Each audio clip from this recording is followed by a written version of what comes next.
Hello my lovelies, welcome back to another video. So today, I know we're like mid-August, but I've had a lot of videos pre-planned before this. So this is going to have to be mid-August.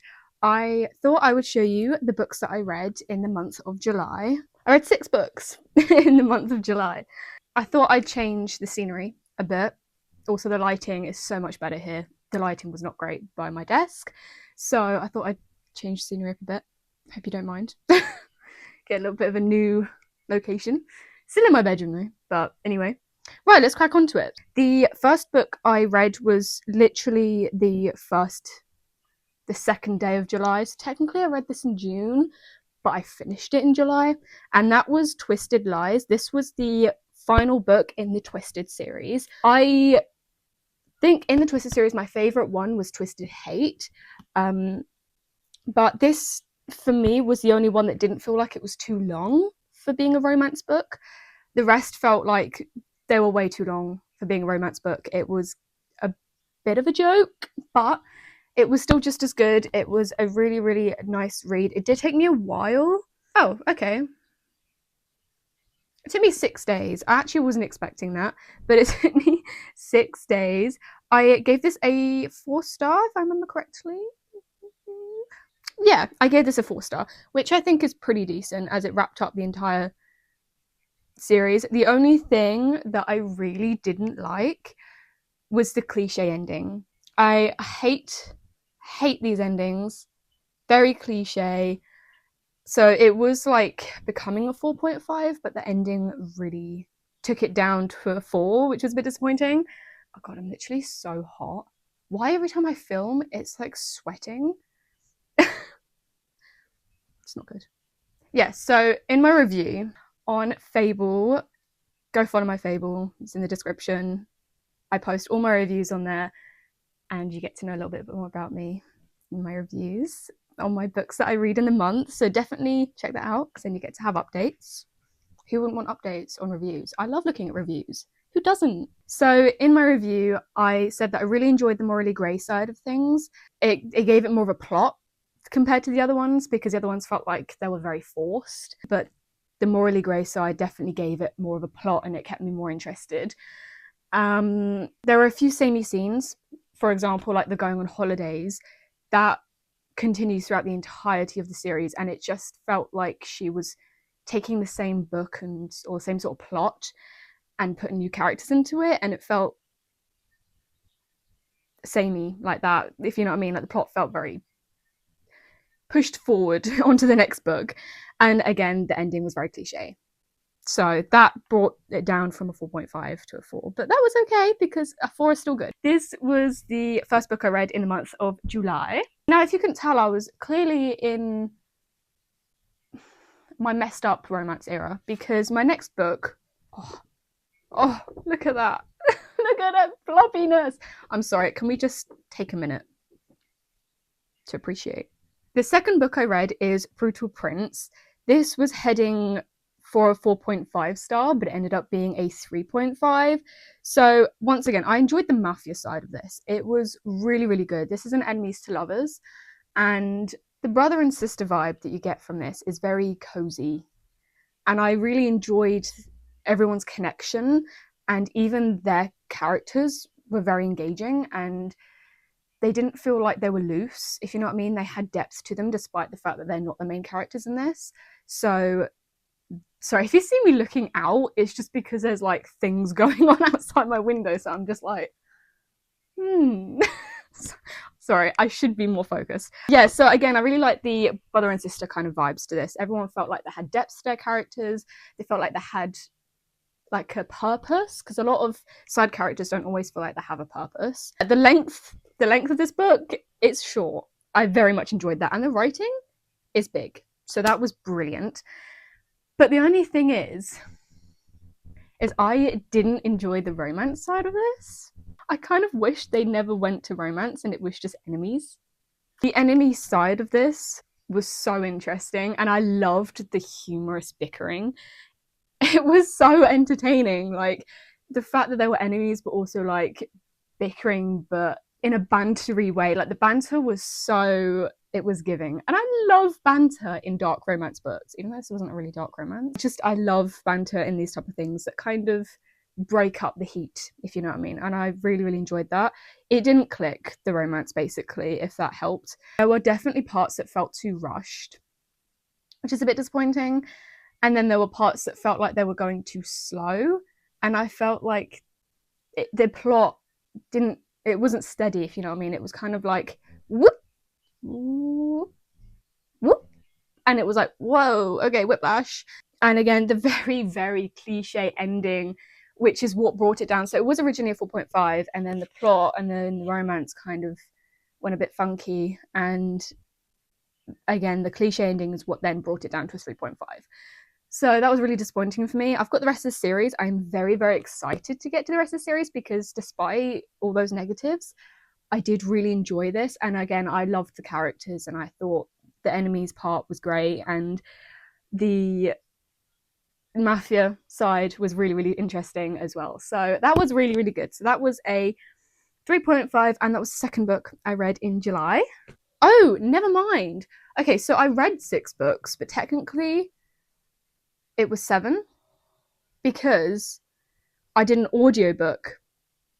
And this audiobook, if you can see, is coming in hot. I don't know if you can see that. This was an ARC that was kindly gifted from NetGalley to me. And I was very honoured to finally get my first NetGalley ARC. And I was like, yay, okay, an audiobook. This is my first ever audiobook that I've actually like fully listened to from start to finish. And I feel very mean because despite this being my first NetGalley ARC, I gave it a 2-star. I'm just going to read my review, okay? Because it sums it up very well, if that helps. So, as I said, NetGalley kind of provided this ARC for me as an audiobook. I don't know whether it was due to it being an audiobook, but it felt incredibly waffly, where at times I would just zone out. The female main character acted like she did nothing wrong the entire time, and it was all the male main character's fault. The plot was quickly forgotten multiple times throughout the book, including people's opinions and decisions. For example, the main character would genuinely just be like, okay, we're not going to do this, I'm not going to do that, and then just goes and does it anyway, as if like she didn't just tell herself she's not going to do it. Opinions, decisions flip-flopped so much that every second of this book felt like whiplash, and at times I even forgot that it was an F1 book, because F1 was mentioned twice throughout this book, due to how little the topic was actually mentioned. Genuinely, I think the female main character admiring the male main character was mentioned more than the plot itself. Every single page was just her absolutely like swooning over this guy, and he wasn't even that hot by the looks of the front cover, and he's like 45 and she's like 32. She was far too lustful, where I was getting tired of hearing how dreamy this 45-year-old man was. There was so much breaking up and getting back together that I lost track, and the sex scenes was so cringe. There definitely needed to be no dialogue during those sex scenes. Completely no dialogue, because they were so... Oh, they actually made my skin crawl. And I don't know whether it's because it was an audiobook and the audiobook was so bad, but because like, I don't know how to explain it. The accents were so bad, and I don't know. Anyway, at the end of the day, I was so disappointed that I didn't enjoy the Dirty S series, and I was hoping that this would be it for me, the F1 book, and unfortunately it wasn't. So I'm very grateful that I have read it and I was able to review it, and I'm very grateful that NetGalley was able to provide this for me. But at the end of the day, I was disappointed because I really want to enjoy an F1 book. I keep getting hair all over me. And unfortunately that didn't do it for me. So I've bought 2 more in London. I've had my eye on, so I'm hoping that they do it. One is a gay romance F1. It's called Pole Position. And then the other one is Ride With Me. So hopefully, fingers crossed, they do it for me, because the Dirty Air series didn't, and I was very disappointed with that. So that's why I requested for this ARC, and I'm glad I read it, because at least I now know, and I was able to review it, like I said. But yeah, so that, yeah, I gave a 2-star. That was my 3rd read in the month of July, and my Kindle did just turn itself off, so, you know, if you didn't mind. So my 4th read was a 3-star, and this was my first share of dark romance, and that's Taming Seraphine. Whoop. Taming Seraphine. I haven't actually ever read a very, very dark romance before, and this was my first share of it, and I really enjoyed it to an extent. Yeah, so this book started off really interesting, and I was instantly gripped from the beginning. However, although like Seraphine is very traumatized, she acts very young for her age, which I understand happens with trauma and things like that, but it felt very much like pedophilia with how young she felt compared to him. And it was very immature, and the way she was so uncaring towards what she did. Like, she would genuinely like stab a man and she'd be like, oh well, are you turned off now? Are you turned on now? Are you happy now? And it's like, the hell? It was just so much like she would cause a massive issue and then be like, do you feel better now? And it's like, it was very annoying because it's such a long book. It was like over 500 pages, and after a while it was just like, okay girl, you need to stop this. Leroy, I really enjoyed Leroy at the beginning until he became way too obsessed, and then it just kind of like ruined the book. So it was like in the middle. So he went from like a really like cool like brooding guy, and it was very much like he was dangerous and he was like this hitman. It's like, whoa. And then he just became a pure simp for Seraphine, and then it kind of made him lose that broodiness, and it was like disappointing. And then when those scenes kind of came in, it was so cringe because the dialogue was so icky. Like, so icky. Everything kind of got lost. Like, they would do something and then like they would go and buy something, for example, to use as like punishment, you know? So they would go buy something to use as punishment, and then they would never use it. And they made a big deal out of the punishment thing, and then the punishment thing never even happened. So it's a bit like, well, what was the point in that? You spent like thousands of pounds. Well, he's meant to be rich, but I don't know. Anyway, despite those things, the assassin side of it was very, very cool, and I really enjoyed that. And again, the characters were all right, but again, like towards the middle, they kind of slowly went boom. So this was going to be like a 4, but ended up being a 3. But that's fine, because that was my first ever dark romance, and I've bought more.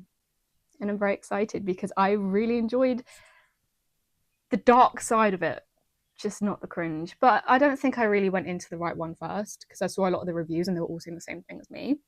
So I think I went into the wrong one first, but you know, interesting still. The next read, now after that I was like, well, I don't really feel like romance anymore, because that kind of like dropped my romance with how much like cringe was going on and how obsession. Anyway, I felt like I'd had enough of romance and I wanted something fresh and new. And I was like, well, I love the assassin side of it and like the killing and like the murder stuff. That makes me sound like a psychopath, doesn't it? Anyway, so I decided that I'm going to move on to thriller. And that was when my aunt had given me a bunch of Freida McFadden books because she'd finished with them. And I said I'm in the mood for thriller. So my next read was One by One. And oh my God, like I ate this up. I have now found my love for thriller. And I'm proud to say it. I love Freida McFadden now. I get the hype. I get it. I'm so glad that this was my first Freida McFadden book that I read, because I mean, let's just start off. I gave this a 4-star, right? It would have been a 5, but I'm very strict with my ratings. If you want to know me any better, I'm very strict with my ratings. So reason why I didn't give this a 5 is because in the middle of the plot, it felt very repetitive, and they were kind of just like walking around for like the entirety of the book, and they were all just kind of saying the same sort of thing. But yeah, despite that, it was a very, very, very quick read, to the point where I read this in one day and I was very happy. Oh yeah, it had me guessing a lot. Like every page I was thinking that like the murderer or who was to blame for all of this was like a different person each page. Yeah, it had me guessing a lot with each character, and I genuinely could not put this down. I couldn't put it down. Sorry, I'm so excited over this. It was so good. It did have me gripped from start to finish. Yeah, being my first Freida McFadden book I have ever read, I can safely say I can understand the hype. It was quick, easy read with in-depth characters that progressed throughout the story. Every single one of them, their characters just progressed and progressed, and they changed, and it was in such an amazing way that you didn't end up not liking them until like the end. But then by that point, it's like, wow, you're so clever. That's so smart. How did you do that? Her descriptions and her dialogue painted a very realistic picture. So as I was reading this, it genuinely felt like I was watching a movie.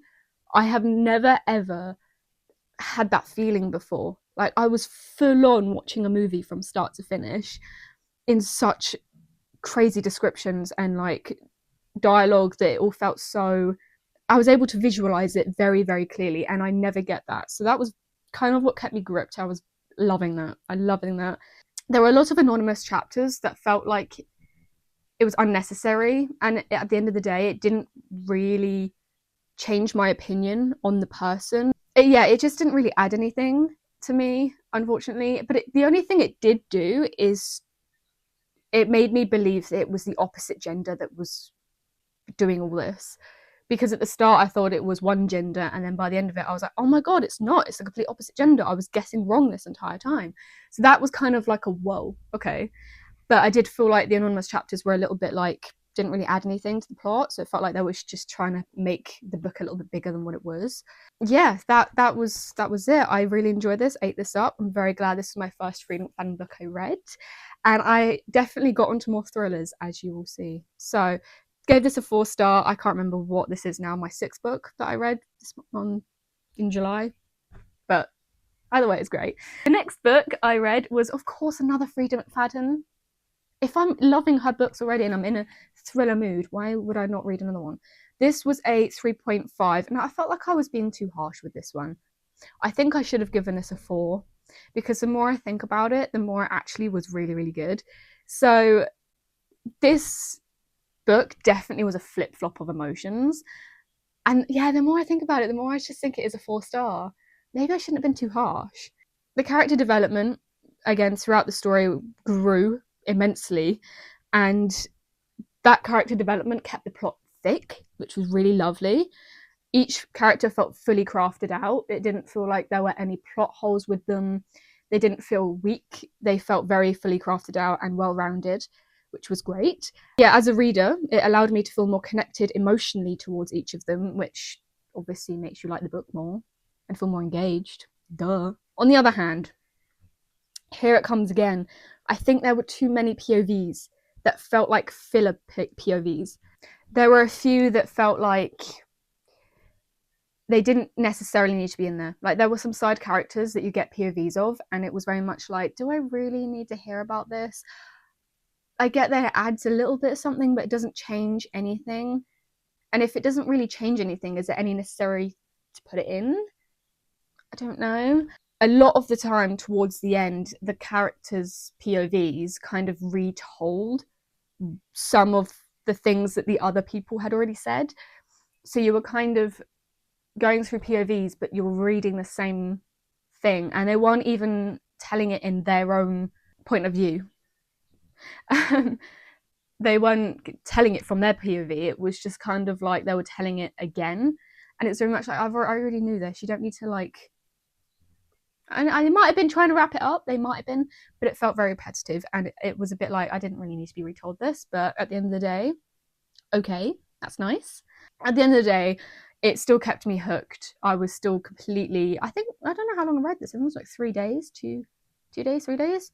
And at the end of the day, it was very fast paced. Sorry, my mic died, so I had to get a new one. Where was I? Yes, so overall, it was a very fast paced book, and it was entertaining, and it kept me hooked from start to finish. And Bin Man. Sorry, it's Monday. I've been men coming today.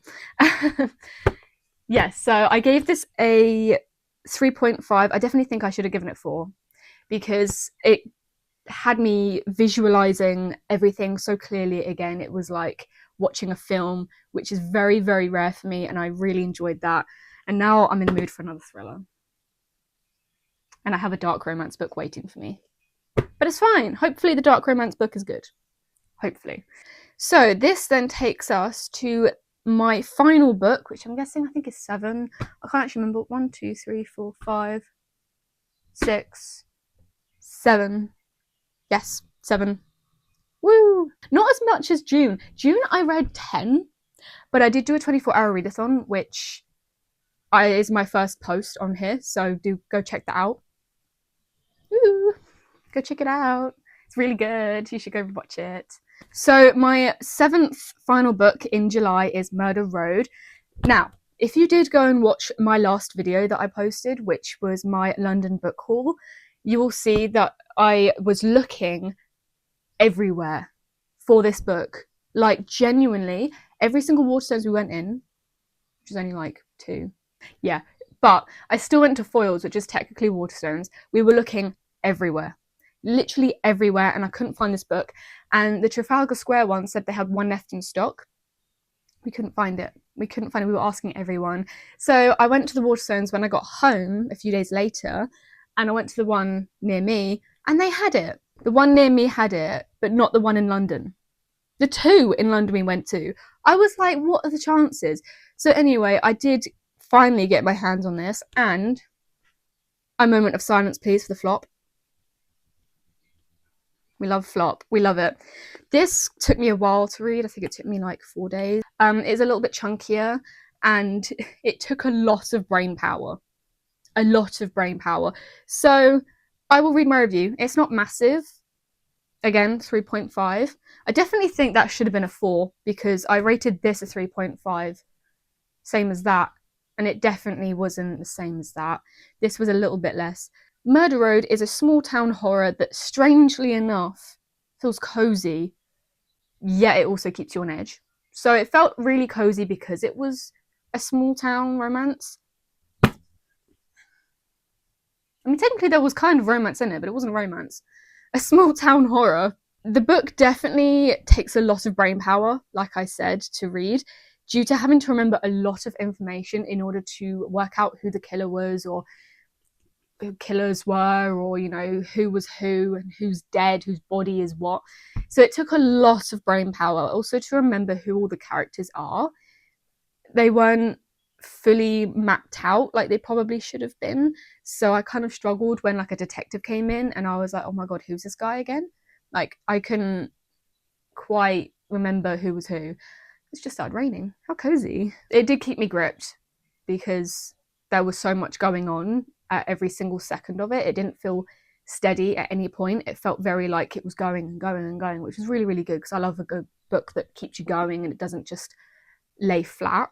Again, her descriptions were great. It painted a very, very lovely picture of some dead people, but it was very clear, and those descriptions and the visuals definitely kept my skin crawling at times because of how well they were painted. So that was really lovely. Her descriptions were very much like skin crawling.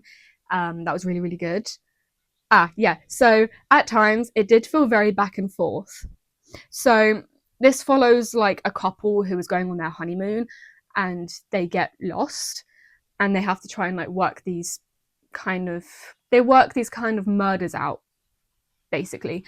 And it felt very back and forth. Like, for example, they were going to the police station and then they were going to the woods and then back to the police station and then they were going to go stay at someone's house and then back to the it felt very like back and forth for no reason. It felt very much like you don't really need to be back and forthing so much and telling us this. Like, this book could have been the same size as this if they didn't keep backing and forthing to and fro. Yeah, it was a bit disappointing, but that's fine because either way, it was still really good. The pacing was odd because of this. The pacing was very weird. I think it was because of the back and forth thing. It just felt a little clunky. I don't know how to explain it, but the pacing was odd, if you know what I mean. And I don't usually get that weird pacing feeling when I read a book. And it might be also due to the fact that we had a lot of information to retain. And when I'm reading a book, my brain usually shuts off. So overall, the book definitely gave me the creeps at times, 100%. I had to put it down at nighttime once because it was giving me the creeps and I was in a dark room. So I don't know if it's good that this book forced me to put it down because it was so creepy and it was nighttime. But either way, I had to put it down and I had to finish it the next day because I was like, I'm getting the creeps now. I can't continue this, which is very rare. And I wanted a book that did that for me. So thankfully I did.